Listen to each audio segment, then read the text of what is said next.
All right, Shalom. First and foremost, I want to give all praises, honor, and glory to Yahweh, Bahashem, Yahushai, Bahashem, Rakak Double honors to the apostles, bishops, and elders of Great Millstone who teach and rule well. And salutations to the Yakim out there laboring of the hopeful elect that's doing this work in truth and sincerity. And I ran into this pretty much this clip, and I pretty much I watch this individual from time to time. This is Black Scout Survival. Pretty much has his channel built up. He's pretty much a patriot. Pretty much into prepping and pretty much arming himself to the teeth. These are the people that pretty much are gonna pretty much bug out in that time, man. You know, um, he gets a little following going, and pretty much he's diving into certain little different stories and stuff, and he sees um that this country is pretty much losing its way, and he pretty much has something to say about that, and his sentiment is really going to be over his dead body at the end of the day. That's like I said, these people are pretty much defenders of the Constitution, what have you, and that sort. But I just wanted to take something that he had mentioned, and this is really floating around on the net, speaking about presidential candidate Nikki Haley, okay, which hails from South Carolina, and she pretty much comes up with a proposal, okay, and we're gonna get into that, but we're gonna set this up and pretty much let's listen to a little bit of what he has to say, and he's gonna get into it, and pretty much we're gonna see where how we seeing these so to sort how the unseen hand pretty much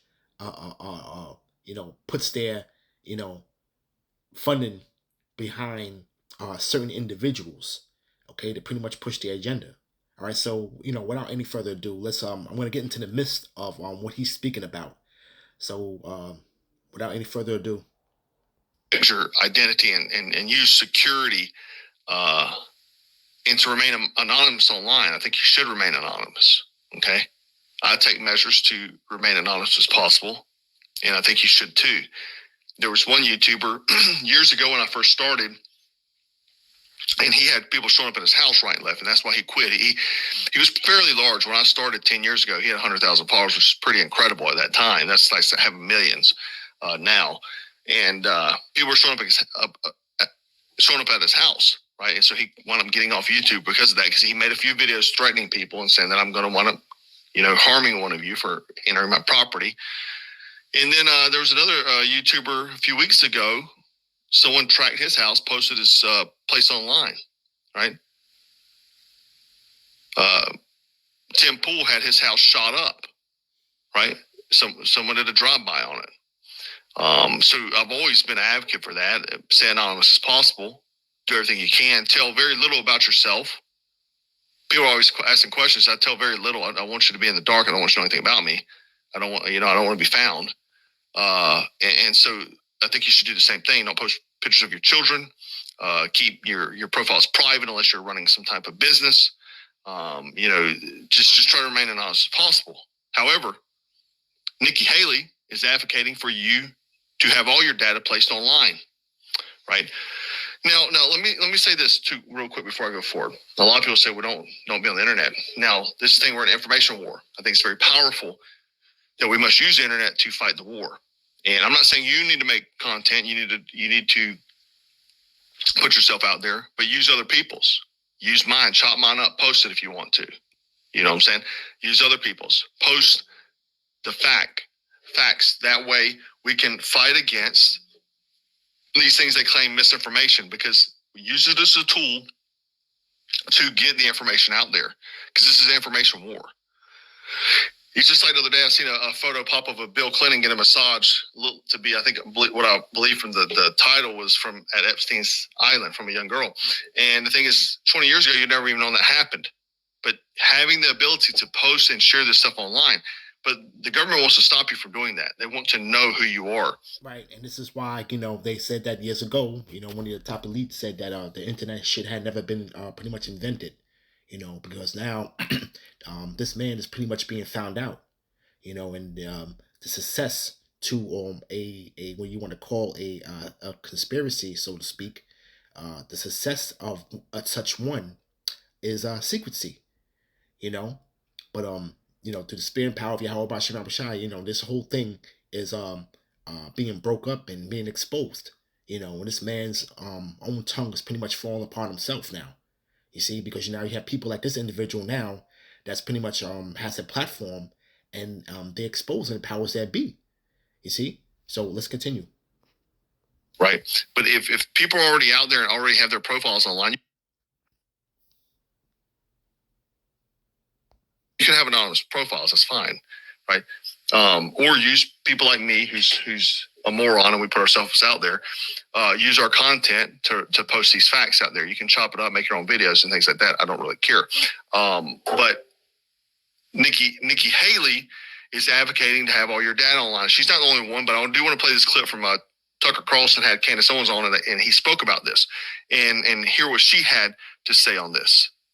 A woman who is running for president, Nikki Haley, explaining that because of these attacks on October 7th, the rest of us need to register with the government in order to express our opinions online. There she is. Every person on social media should be verified by their name. First of all, it's a national security threat. When you do that, all of a sudden people have to stand by what they say, and it gets rid of the Russian bots, the Iranian bots, and the Chinese bots. And then you're going to get some civility when people know their name is next to what they say. So Nikki Haley's not her real name, of course. It's a pseudonym. And so she's not even using a real name and telling us that we have to register with the government under our real names in order to give our opinions. It's fashion.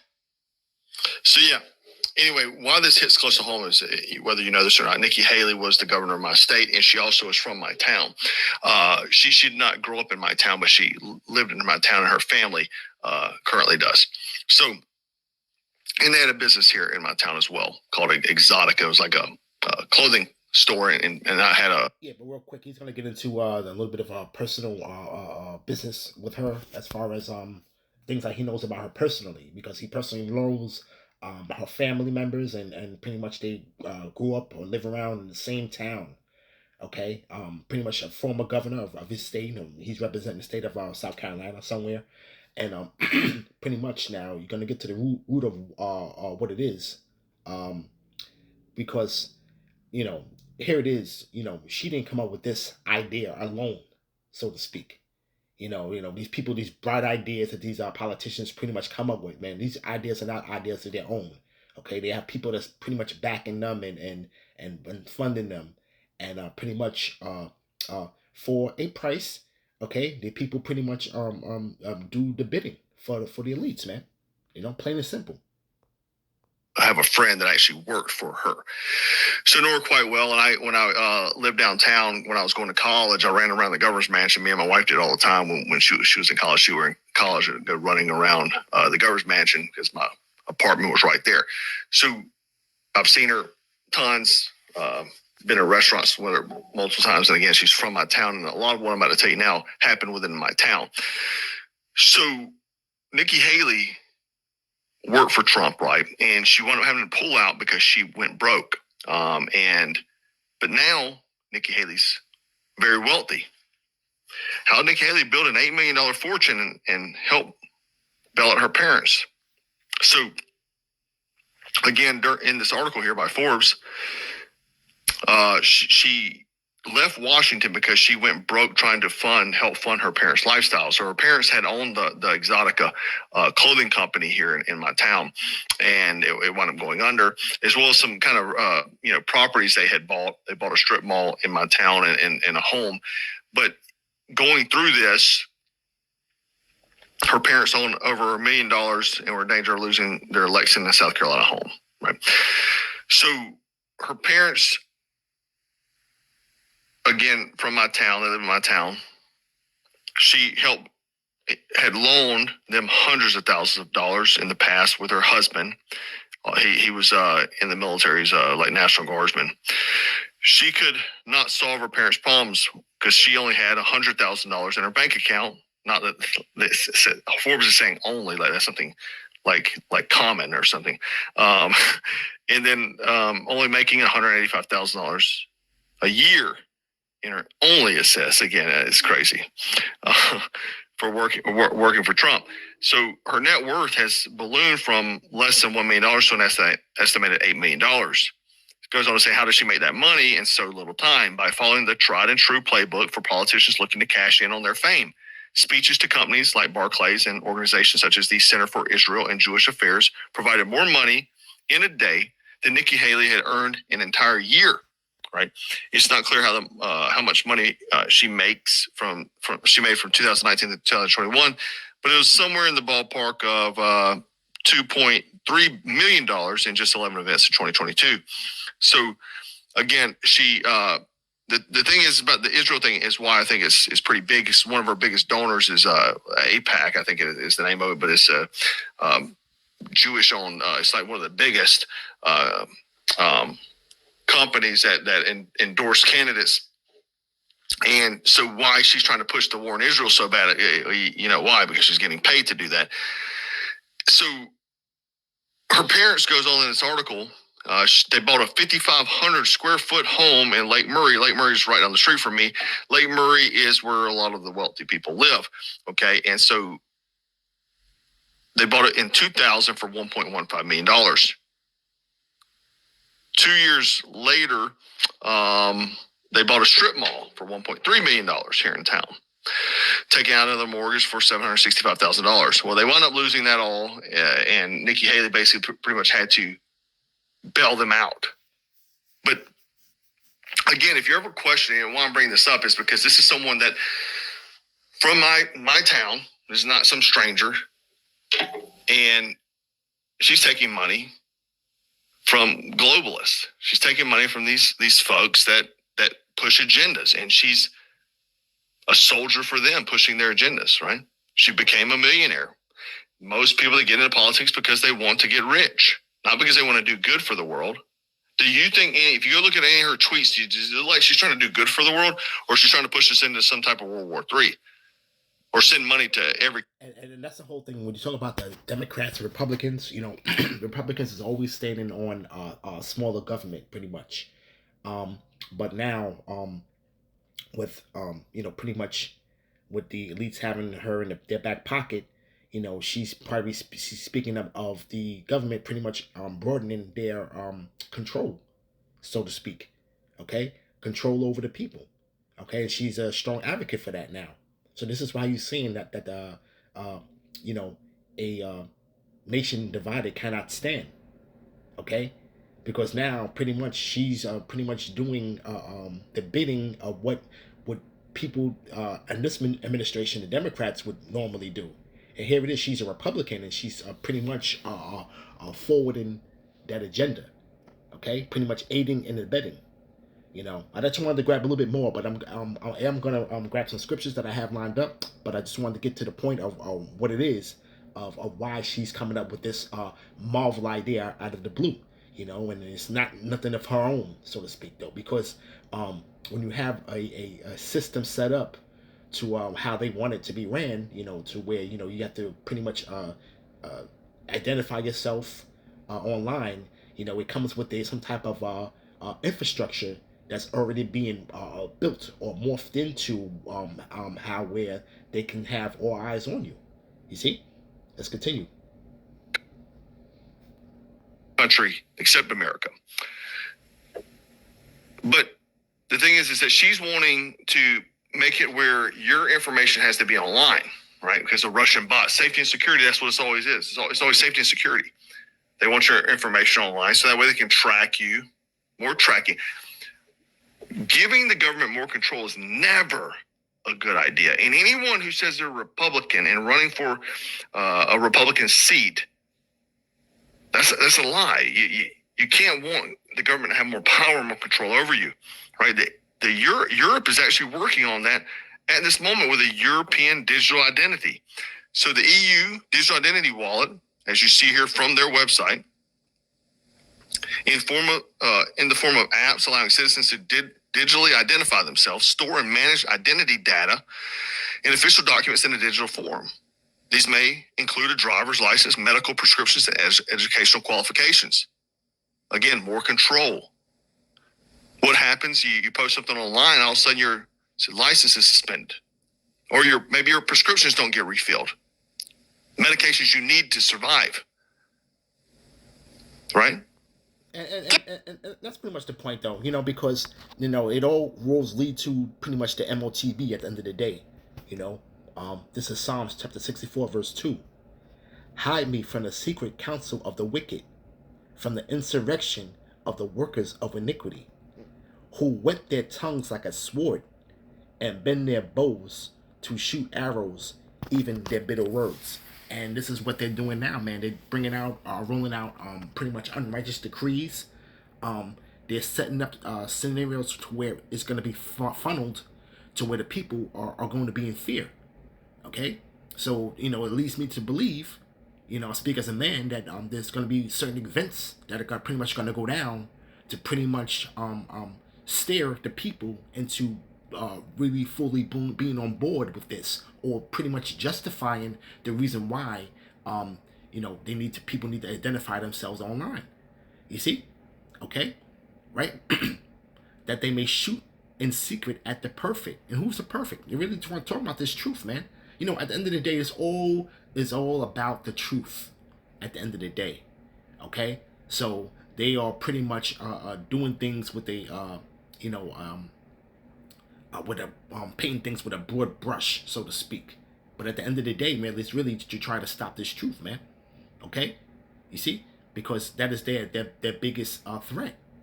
Okay? It says that they may shoot in secret at the perfect. Suddenly do they shoot at him and fear not.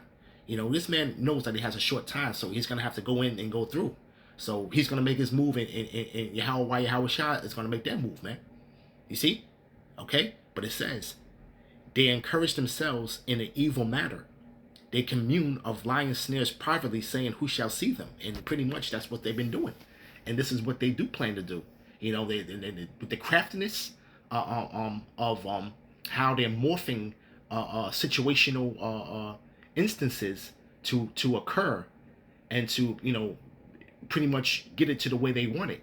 Okay, as far as pretty much going into their new laws that they're setting up, and new way of living setting up.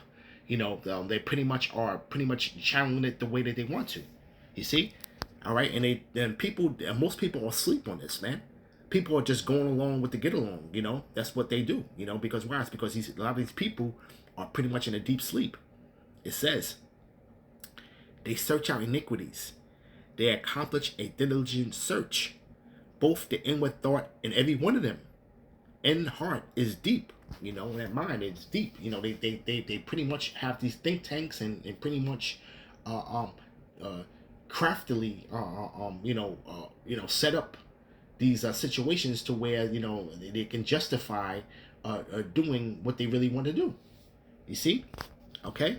But it says, but the Most High shall shoot at them with an arrow. Suddenly shall they be wounded, so that they make their own tongue to fall upon themselves, and all that see them shall flee away. And you're seeing people really at the end of the day right now starting to flee away because their own tongue is falling upon themselves.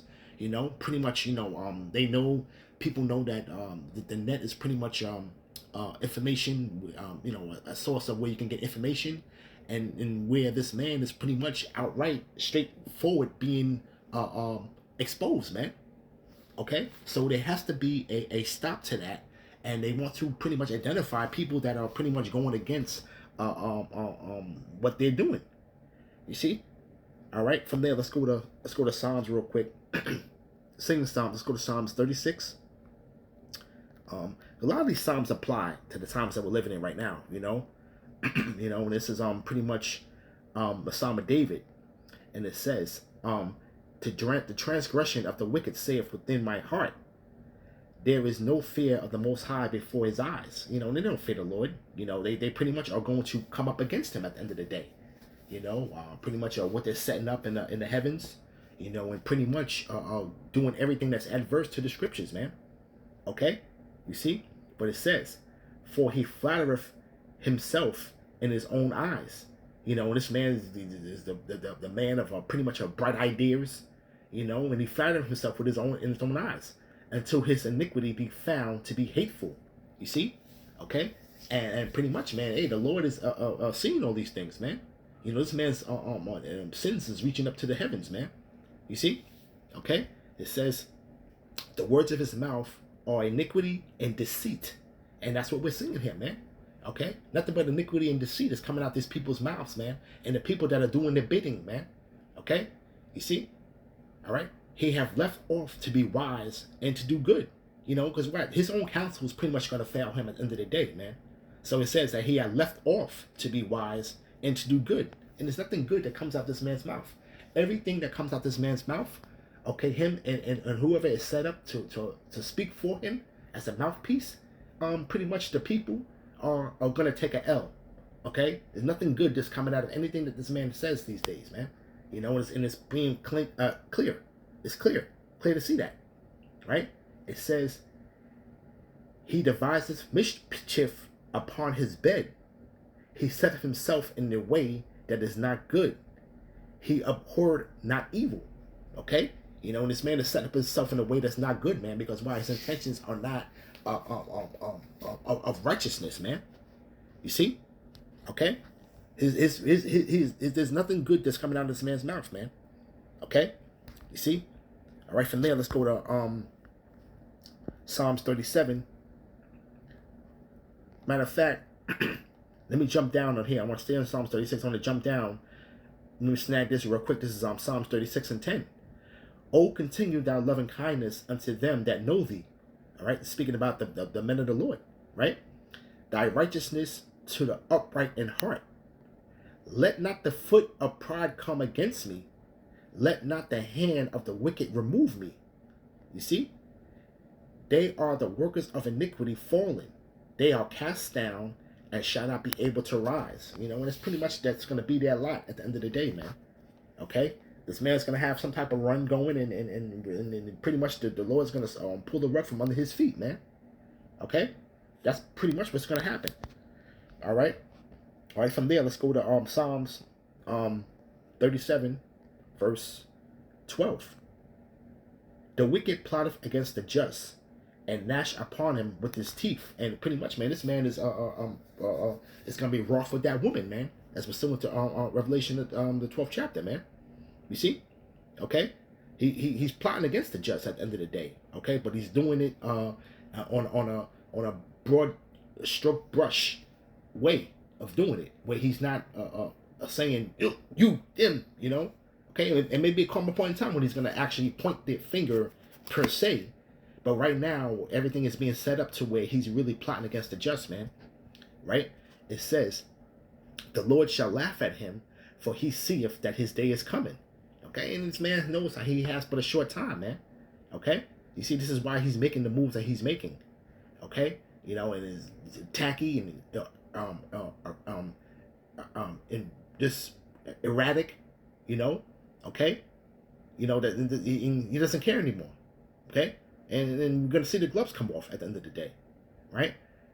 "The wicked have drawn out of the sword and have bent their bow to cast down the poor and the needy." And that's talking about the Lord's people. "And to slay such as be of an upright conversation." And that's what they plan on doing. This is why they want to have it to where people are being identified, man. Okay? All right? And pretty much, man, they're going to know where the people are to search them out, man. You see? But it's coming after the men that are going to be of an upright conversation, right? "Their sword," verse 15, "their sword shall enter into their own heart, and their bows shall be broken." Okay, and that's going to be the end of that. What the Lord said. Okay, right? A little that a righteous man have is better than the riches of many wicked. And that's really the point of this truth and knowledge, man, is pretty much keeping us abreast on what this man is doing, and that when and the water Yahweh Bashim Abashai for not having us in the dark, man. You know, okay, we pretty much are in tune with what this man is doing, man. Okay, and know the reasons why. All right, and to cap it off, let me go to 2 Corinthians chapter 4, verse 1. Therefore, seeing we have this ministry, as we have received mercy, we faint not. Okay, we're not fainting, man. Okay, we're not gonna faint when all hell breaks loose, man. Why? It's because wisdom and knowledge shall be the stability of that times, and strength of salvation. Okay, it says, we have renounced the hidden things of dishonesty, not walking in craftiness, nor handling the word of the Most High deceitfully. But you got people that are pretty much doing that, man. Okay, here it is, man. We right now, man. We in the fourth quarter, man. Okay, and right now, man. Hey, the fourth quarter, really, pretty much the 11th hour. You know, and you got people that are still walking honestly with this truth, man, and handling the word deceitfully. Okay, we don't have time to be playing around with them, man. If they're the elect, you know, like I said, the Lord's going to extract them from those various motley crew of camps, man. You see, all right, but pretty much Great Millstone is on the right track, man. Okay, because the Lord is dealing with them. Okay, but it says, but by manifestation of the truth, commending ourselves to every man's conscience in the sight of the Most High, man. And his works is pretty much bringing out the manifestation of the truth, man. Okay, and it enters into the consciousness of any man that will hear. You see, okay, whether they be of the elect or whether they will be condemned, man. You see, it says, but if our gospel be hid, it is hid to them that are lost. And then pretty much most of the people are lost. 2/3 of our people are going to be lost, man. Okay, they don't know what the hell's going on. You see, okay, we seeing how we're seeing legislation being passed and all this, and we could be able to tie it into the scriptures, man, and see where pretty much, man, where his playbook is coming from, man. We see him coming a mile away. You see, you know, and that's the whole beauty of the thing, man. And we're not caught in any type of snare, man. You see, okay, and it says, in whom the God of this world have blinded the minds of them which believe not. And these people pretty much are blinded, man. They don't see it, man. They're still looking at people being theorists and whatever else, you know. And then that word is pretty much phasing out, man, because you're seeing things that are pretty much far beyond your understanding of why, and then you kind of have to come to that type of conclusion, man. Okay, there's something going on, man. Okay, even to get to that low level of thinking, you have to even consider, you know. It says, right, the God of this world had blinded them. You see? Okay? They're pretty much marveling after the beast. Okay? And it's all really much, you know, all this is really leading to the MOTB at the end of the day. Okay? And it's just going into pretty much phases of it and how they crafting it, man. You see? But it says, lest the light of the glorious gospel of Hamashiach, who is the image of the Most High, shall shine unto them. You see, and pretty much with the children of light, man. And we see all these things that are coming to pass, man. And we're seeing how it's all roads pretty much leading to the MOTB at the end of the day, man. We see it coming. We see it coming a mile away, man. All praises to Yahweh by Hashem Yahushai. So with that, I'm going to give all praises to Yahweh by Hashem Yahushai, by Hashem Kodash. Shalom.